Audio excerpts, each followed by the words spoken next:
faire la peinture très jeune. Vers l'âge de 6-7 ans, j'étais vraiment très intéressé par la peinture. Il y avait à la maison beaucoup de livres d'art.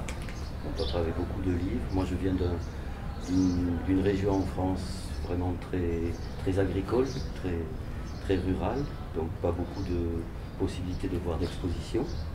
Mais les livres, vraiment, j'aimais beaucoup les livres de peinture, après la bande dessinée. Et puis je suis allé à Paris faire une école d'art graphique. Voilà, typographie, affiche. Et après, l'école était très dure. Et c'est juste après le diplôme que j'ai commencé réellement à faire la peinture pour moi, avant de rentrer chez Roman Cislewicz comme assistant. Voilà.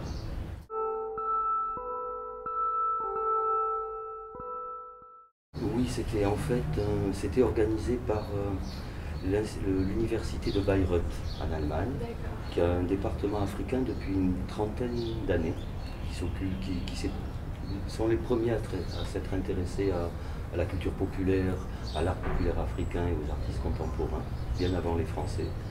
Et ils ont organisé, je pense, il y a une dizaine d'années, même un peu plus, voilà, une exposition regroupant un petit peu des artistes de ce monde-là et de ce thème-là.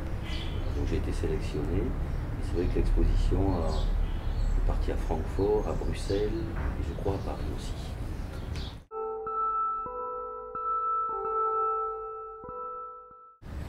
Moi, c'est vrai que je viens de l'art graphique.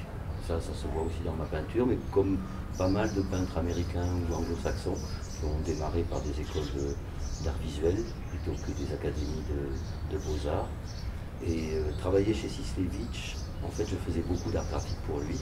C'était quelqu'un qui n'avait pas tout à fait la mobilité de ses mains à l'époque, donc j'étais vraiment ses mains et j'avais besoin de développer un travail personnel.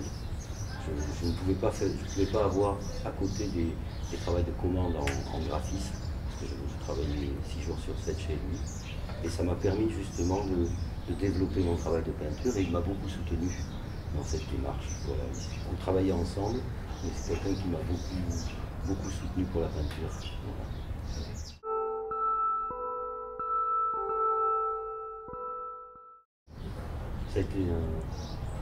Ça a été un tournant un petit peu. J'avais une peinture qui était beaucoup plus expressionniste, beaucoup plus abstraite, jusqu'en 2002.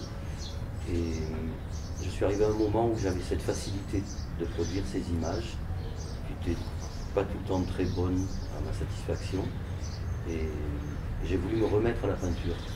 Vraiment un petit peu comme un peintre qui va au British Museum ou au Louvre se mettre devant un chef-d'œuvre et faire une copie. Ça s'est toujours fait dans l'histoire de l'art et c'est un exercice très intéressant parce qu'on rentre vraiment dans l'œuvre de quelqu'un. Et moi venant de l'art graphique, ce qui m'intéressait, et je suis collectionneur de disques, ce qui m'a intéressé justement c'est de faire le lien entre l'art graphique et la peinture, c'est-à-dire le chemin inverse. Généralement les graphistes sont influencés par les peintres et là j'avais envie que ma peinture soit influencée par l'art graphique et surtout de ces pochettes de disques africains qui pour moi véhiculent une énorme iconographie. C'est-à-dire qu'on apprend beaucoup en regardant les pochettes de disques. Et donc je me suis mis à copier certains disques de ma collection, en sachant que si je travaillais de façon très assidue, il arriverait à un moment où j'aurais quelque chose de très personnel.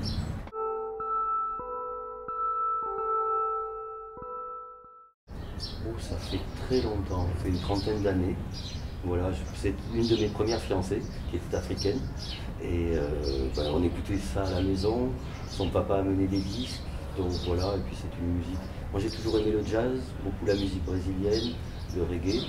Et c'est vrai que je n'avais pas beaucoup de culture en musique africaine urbaine, voilà, que ce soit la musique congolaise, la musique guinéenne, la musique sénégalaise. Je suis un passionné de musique cubaine. Et j'ai trouvé ici en Afrique des orchestres africains qui jouaient merveilleusement la musique cubaine, que ce soit au Sénégal, que ce soit au Congo, que ce soit en Guinée. Voilà, et c'est vrai que j'ai toujours été. Je collectionne beaucoup de choses. Voilà, j'accumule beaucoup de choses à Paris, dans mes ateliers. Et voilà. Et j'ai acheté ici mes premiers disques au marché, parce que c'était vraiment la fin du vinyle, le début du CD. Et donc on trouvait énormément de disques voilà, dans les marchés aux puces ici à Dakar. Donc j'ai commencé à acheter. Voilà.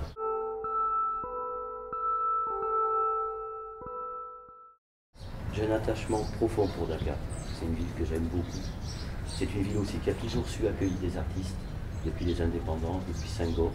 Senghor faisait venir des artistes ici pour travailler au Sénégal, qu'ils soient danseurs, qu'ils soient plasticiens, qu'ils soient comédiens. Et donc le Sénégal et Dakar a toujours accueilli des artistes du monde entier. Et c'est vrai que j'aime beaucoup cette ville. Voilà, je connais très mal le Sénégal.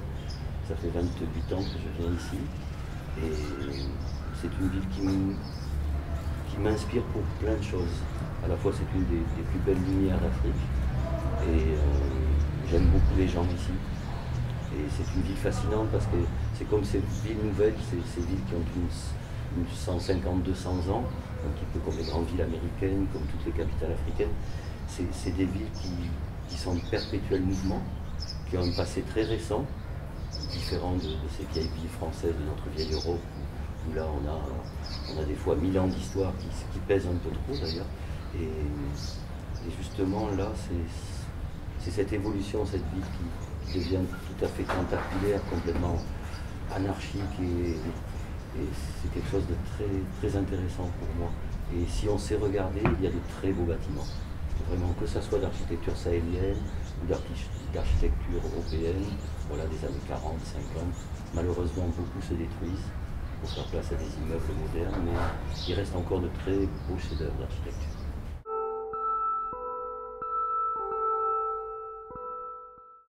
J'ai vraiment beaucoup de projets. C'est-à-dire qu'une fois que moi le travail est fait, je ne pense plus à la peinture qui a été faite. Je pense toujours aux peintures ou au collage que je vais réaliser. Et là, j'ai une série de collages que je veux vraiment faire dans les mois qui viennent. Voilà, j'espère être prêt pour la foire à Londres, peut-être le Paris Photo. Et pour la peinture, j'ai encore beaucoup de choses en préparation, des nouveaux portraits, des nouveaux paysages de Dakar. Voilà, et travailler maintenant sur la renaissance de 100% Dakar, à la fois en art graphique, mais aussi par le moyen de la peinture.